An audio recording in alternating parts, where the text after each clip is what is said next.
வாங்க இன்றைக்கி மல்லி சமையலில் நம்ம சுண்டை வத்த குழம்பு எப்படி வைக்கிறதுன்னு பார்க்கலாம். அதாவது வத்த குழம்பு.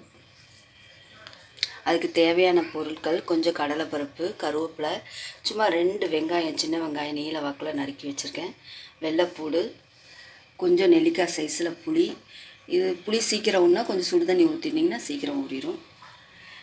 நல்லெண்ணெய், தேவையான அளவு நல்லெண்ணெய், கொஞ்சம் சுண்டை வத்தல், அப்புறம் நம்ம வறுத்து அரைக்கக்கூடிய மல்லி, மிளகு, சீரகம், சும்மா 2 வெந்தயம், கொஞ்சம் பச்சரிசி.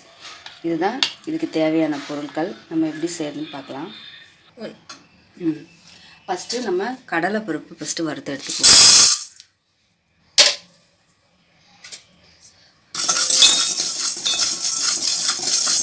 கடலைப்பருப்பை நம்ம நல்லா கொஞ்சம் பொன்னிறமாக வறுத்துக்குவோம். பாருங்கள், நம்ம வறுத்துட்டோம். இப்போ இதை நம்ம எடுத்து வச்சிடலாம். இப்போ நம்ம மல்லி, மிளகு, சீரகம், கொஞ்சம் பச்சரிசி, வெந்தயம் இதெல்லாம் நம்ம வறுத்துக்கலாம். வெறும் கடாயில் போட்டு நம்ம வறுத்துக்கலாம். எண்ணெய் எதுவும் சேர்க்க வேண்டியதில்லை, கருகாமல் மட்டும் வறுத்தாக்கணும்.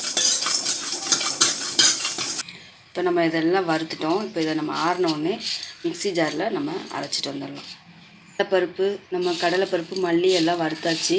இப்போ இதைய நம்ம மிக்சி ஜாரில் போட்டு சூடு ஆறினோடனே நம்ம அரைச்சிடலாம். கொஞ்சம் எண்ணெய் ஊற்றலாங்க, நல்லெண்ணெய். நல்லெண்ணெய் ஊற்றி நம்ம இந்த சுண்டை வத்தை பொரிச்சு எடுத்துக்கலாம்.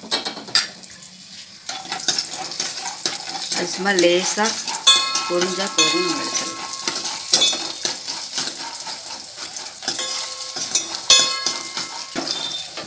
அது பொரிஞ்சிருச்சு. இதை நம்ம எடுத்துடலாம்.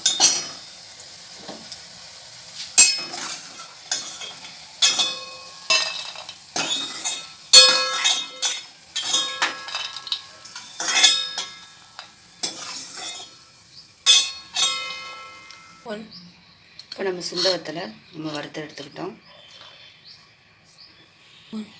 இப்போ நம்ம வறுத்ததை மிக்சி ஜாரில் அரைச்சிட்டு வந்துடலாம்.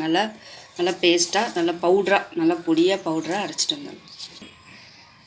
பாருங்கள், நம்ம இப்போ பவுட்ராக அரைச்சிட்டு வந்துட்டோம். இதை ஒரு பாத்திரத்தில் தட்டிக்கலாம்.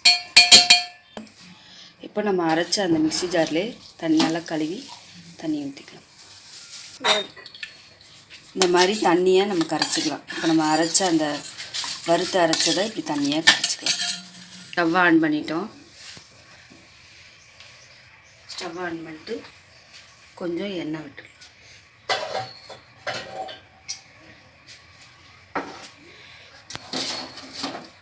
எண்ணெய் சூடாகட்டுங்க. எண்ணெய் காஞ்சிடுச்சுங்க. இப்போ நம்ம வெள்ளைப்பூடை போட்டுடலாம். வெள்ளைப்பூண்டை போட்டு அப்படியே லைட்டாக பொன்னிறமாக ஆகட்டும்.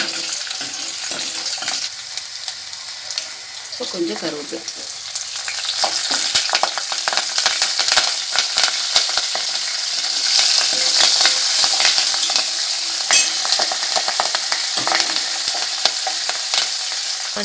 இப்போ நம்ம கரைச்சி வச்சதை அப்படியே இதில் ஊற்றிங்க.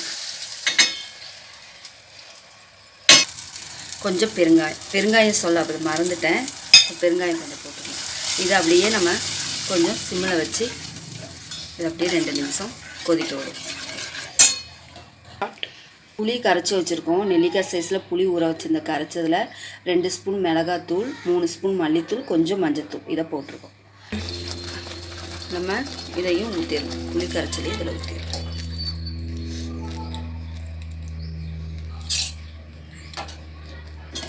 இதெல்லாம் நல்லா கொதி வரணும்.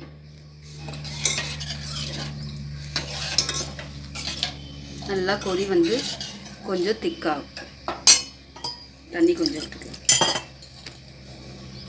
பச்சை வாடை, மிளகாத்தூள், மல்லித்தூள், பச்சை வாடைலாம் போட்டுங்க. நல்லா கொதி வரட்டும். தேவையான அளவு உப்பு சேர்த்துடலாம். பாருங்க, நல்லா கொதிச்சு வந்துருச்சு. இப்போ நம்ம கொஞ்சம் சிம்மில் போட்டுக்கலாம். சிம்மில் போடும்போது அந்த குழம்பு நல்லா சுண்டி வரும். பாருங்கள், குழம்பு எப்படி வற்றி வந்திருக்கு பாருங்கள். இப்போது கொஞ்சம் நல்லெண்ணெய் சேர்த்துக்கலாம். இதுக்கு நல்லெண்ணெய் கொஞ்சம் நிறைய தேவைப்படும். அப்போ தான் குழம்பு நல்லா ருசியாக இருக்கும். நம்ம வறுத்து வச்ச சுண்டை வத்தலை போட்டுக்கலாம்.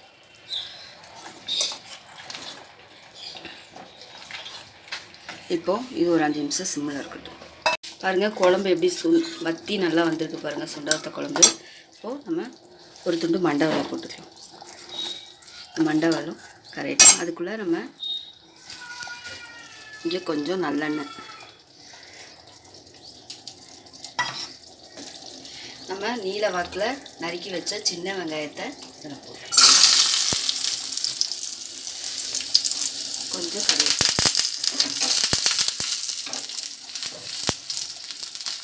இது நல்லா கொஞ்சம் பொன்னிறமாக மாறட்டும்.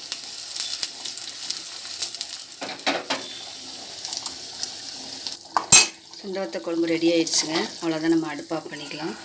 இப்போது நம்ம தாளித்து வச்சதை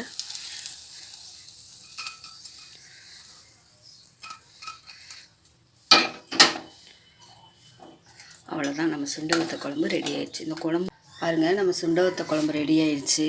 எப்படி இருக்குது பாருங்கள், சூப்பராக இருக்கும் இந்த குழம்பு. நம்ம சாப்பாடு நம்ம வாரத்துக்கு ஒருக்க இந்த குழம்பு நம்ம செஞ்சு சாப்பிட்லாம். உடம்புக்கு ரொம்ப நல்லது. நம்ம அடிக்கடி இதை செஞ்சு சாப்பிடணும். உடம்புல கசப்பு தன்மையும் சேரணும். குழந்தைங்களுக்கு இந்த சுண்டவத்தை சாப்பிட மாட்டாங்க, ஆனால் இதில் இருக்க சாறு பூரா அந்த குழம்புல இறங்கிரும். அது நல்லாயிருக்கும், ரொம்ப டேஸ்ட்டாக இருக்கும். கசப்பே தெரியாது இந்த குழம்புல, நல்லா டேஸ்ட்டாக இருக்கும். நீங்களும் செஞ்சு பாருங்கள். இதுக்கு பார்த்திங்கன்னா காம்பினேஷன் அப்பளம், சுட்ட அப்பளம் வச்சுக்கலாம், பொரிச்சு அப்பளம், ஏதாவது கூழ் வத்தல் இந்த மாதிரி வச்சு சாப்பிட்டுக்கலாம். இதுதான் இந்த குழம்புக்கு சைடிஷ். சூப்பராக இருக்கும் இந்த குழம்பு. நீங்களும் செஞ்சு சாப்பிட்டு பாருங்கள். தேங்க்யூ. அடுத்த வீடியோவில் பார்க்கலாம்.